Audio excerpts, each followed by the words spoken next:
All right, we'll call to order Board of Zoning Appeals for January 8th, 2024. First item on the agenda is the election of the BZA officers. Your nomination for president. I nominate you to keep being president. Second. I will accept. Have a nomination, a second. All those in favor for me to retain, raise your right hand. All opposed, same sign. That motion carries 5-0. Nomination for vice president. I nominate Vicky to say. Nomination for Vicky in a second. All those in favor, raise your right hand. All opposed, same sign. 4-0 with one Ms. Peters abstaining. All right. Approval of minutes from December 11th. Chairman, I recommend we approve the minutes from December 11th, 2023. Motion by Ms. Peters, second by Mr. Moll. All those in favor, raise your right hand. All opposed, same sign. That motion carries 5-0. Special requests and continuances. We have, looks like BZA 2023-51 and 2023-52. So it looks like 51 was withdrawn. Correct. The BZA 2023-051 has been withdrawn by the petitioner. Okay. And then 52 is requesting a continuance to February 12th. Correct. The public notices went out after the required date, and they would not be able to meet the state. They wouldn't have met our 15-day or the state 10-day requirement of it on 8 days. So that is, they've asked for that to be continued to the February 12th meeting. Okay. And are we okay as far as having room to add another to the 12th? Yes. So I will take a motion to move BZA 2023-052 to February 12th. So motion by Mr. King, second by Mr. Milborn. All those in favor, raise your right hand. All opposed, same sign. That motion carries 5-0. So that will move to the 12th of February. Then we also have, oh, that's already, wait, BZA 2023. It was listed under new business too. Okay, that's why we were so confused. So that under new business will also is the one we just continued. Okay, moving on. Anything else under continuous or special requests? Nope, that's all. Findings of fact, BZA 2023-048, which was a use variance on behalf of petitioner Avi Dhaliwal on behalf of Marco Holdings for property located at 1602 South Graham Road. Chairman, in consideration of the statutory criteria, I move that we adopt the findings of fact as presented, incorporating the evidence submitted into the record as our final decision and final action for variance petition number BZA 2023-048. Mr. Peters, second by Mr. Milborn. All those in favor, raise your right hand. All opposed, same sign. That motion carries 5-0. BZA 2023-049, development standards variance. Again, petitioner Avi Dhaliwal on behalf of Macro Holdings for property located at 1602 South Graham Road. Mr. Chairman, in consideration of statutory criteria, I move that we adopt the written findings of fact as presented, incorporating the evidence submitted into the record as our final decision and final action for variance petition number BZA 2023-049. Motion by Mr. King, second by Ms. Peters. All those in favor, raise your right hand. All opposed, same sign. That motion carries 5-0. And then lastly, BZA 2023-050, a development standards variance for petitioner Chris Taggart on behalf of Anderson Hauser for property located at 535 Worsville Road. Mr. Chairman, in consideration of statutory criteria, I move that we adopt the written findings of fact as presented, incorporating the evidence submitted to the record as our final decision and final action for variance petition of BZA 2023-050. Motion by Mr. Knoll, second by Mr. Milborn. All those in favor, raise your right hand. All opposed, same sign. That motion carries 5-0.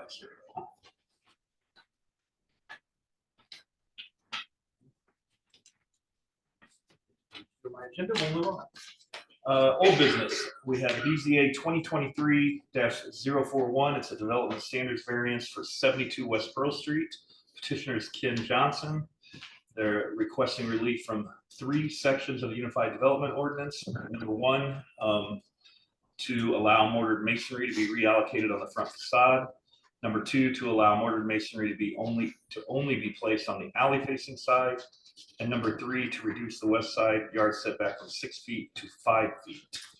I believe, Mr. Johnson, are you online? Yes, I'm on the line. Yes. And are there others online for this petition? Okay, seeing none, is there anyone here in the audience for this petition? All right, Mr. Johnson, it is just you. We do not have visual, so we're able to verbally swear him in. Yeah, I can go to. We're on vacation, but at a ski resort right now, so it's difficult to get in the signal up here. Okay. You know, Terry. If you can swear. You don't have to measure one, so. I think we went through all.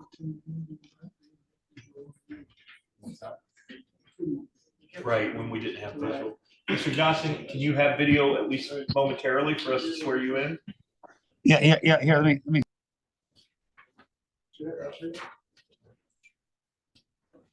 Yeah. Can you see me now? Perfect. If you could raise your right hand so we could see it and then be sworn in by our secretary. Do you swear on proofs of perjury? Testimony is true to the best of your knowledge. Did you catch that, Mr. Johnson? Yeah, I do. Thank you.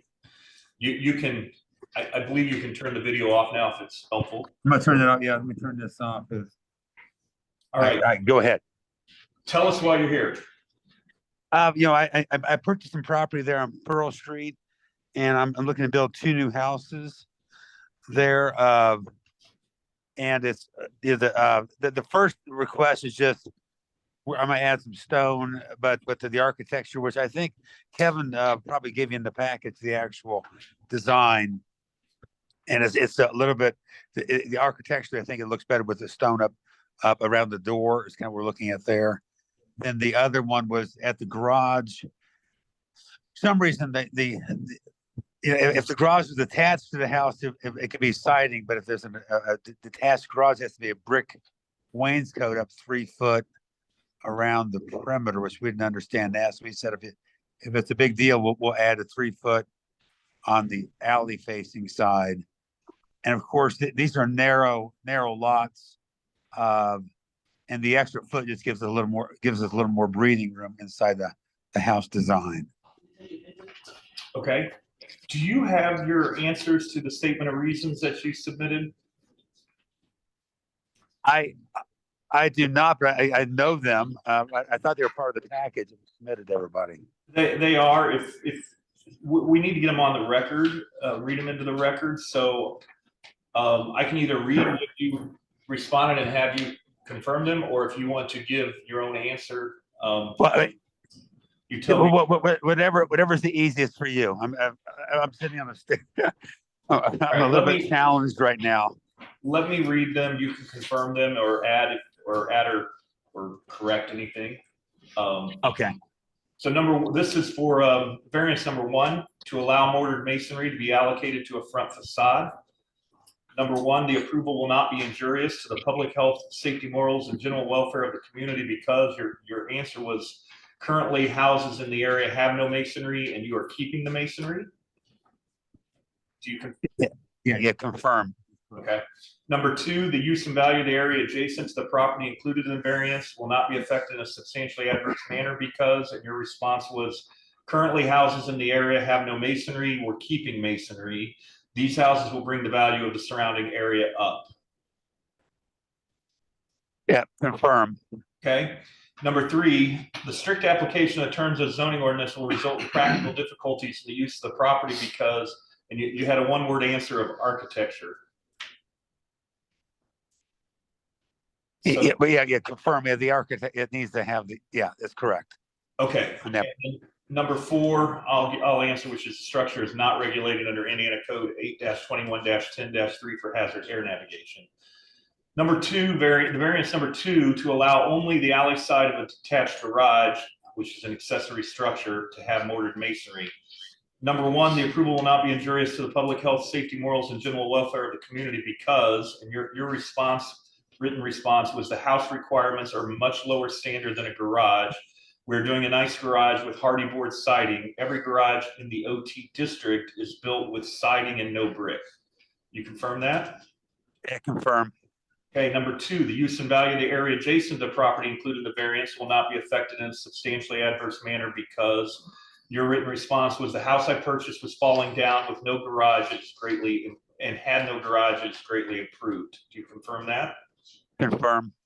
Number 3, the strict application of the terms of zoning ordinance will result in practical difficulties in the use of the property because your response was it adds cost to the project and I likely would not do a garage. It just does not make financial sense to add brick to a garage and not to the house. Do you confirm? Confirm.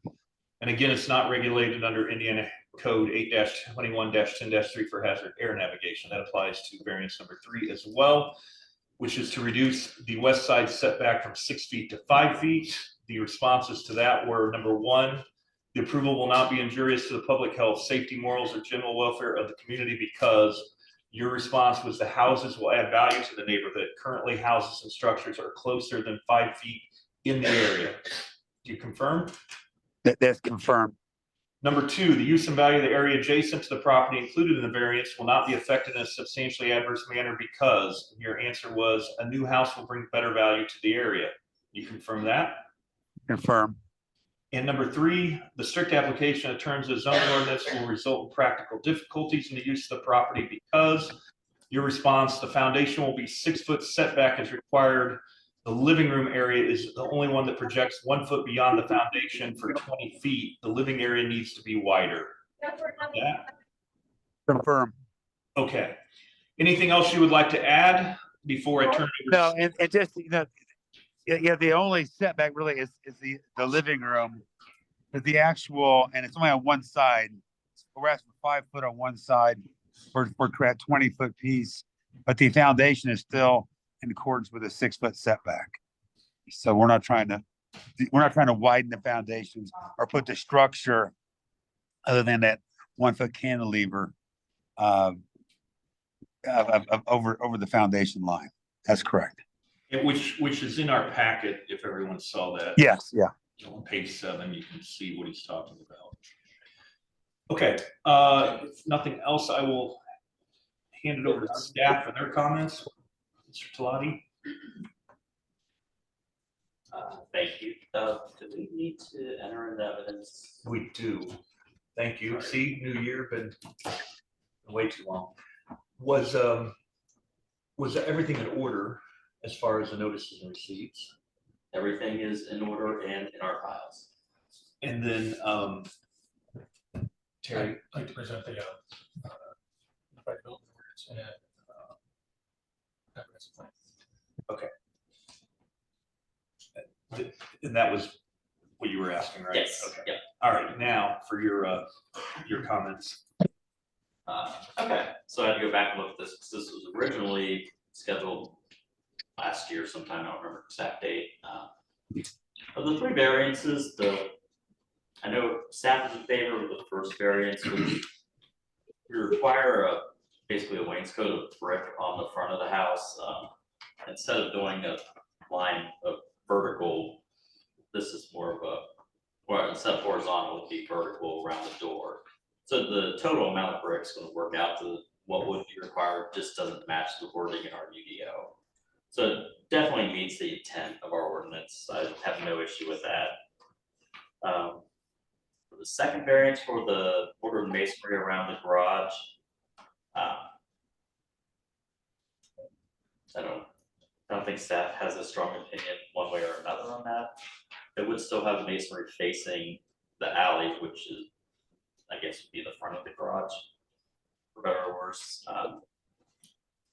What was the third one? Last one was for the setback variance. I guess the thing to be noted is the plan is to also split this lot in half.